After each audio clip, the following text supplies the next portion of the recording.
Richard Dad est né dans le Kent en 1817 et il est mort le 7 janvier 1886 à l'hôpital Broadmoor à l'âge de 68 ans.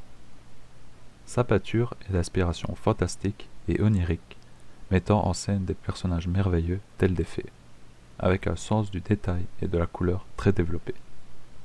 En 1834, sa famille s'installe à Londres et en 1837, Dad est admis comme élève à l'Académie royale des arts. Lors de voyages à Cobham, il tue son père armé d'un couteau et d'un rasoir, car celui-ci se trouvait en tête d'une liste qu'avait écrit Richard, sur laquelle se trouvait le nom des personnes devant mourir. Son père fut sa première victime.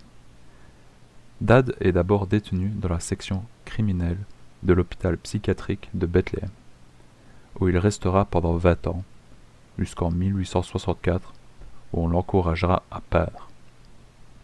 De Fairy Feller Masterstroke, en français, le coup de maître du magicien bûcheron, qu'il peint à l'asile entre 1855 et 1864, est considéré comme son chef-d'œuvre. En juillet 1864, Dad sera transféré dans un nouvel établissement, l'hôpital Broadmoor, à l'extérieur de Londres.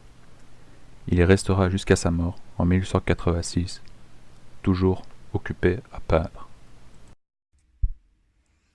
The Fairy Feathers Masterstroke est une peinture féerique de Richard Dad, réalisée alors qu'il était enfermé à l'hôpital royal de Bethléem.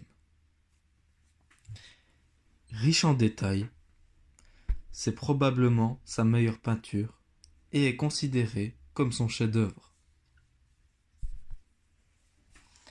Elle a été commandée par George Henry Hayden, directeur du Bethlehem Royal Hospital à l'époque, car il admirait les travaux artistiques de Dad et souhaitait détenir une peinture féerique.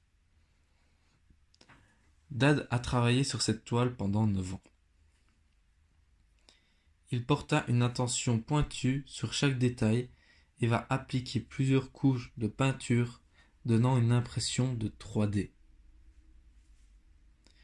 L'hôpital Broadmoor, ou asile de Broadmoor, est le plus connu des 3 hôpitaux psychiatriques de haute sécurité d'Angleterre. Le bâtiment abrite environ 210 patients. La plupart des patients souffrent d'une maladie mentale grave et de troubles de la personnalité. C'est là-bas qu'il passera ses dernières années avant de mourir à l'âge de 68 ans.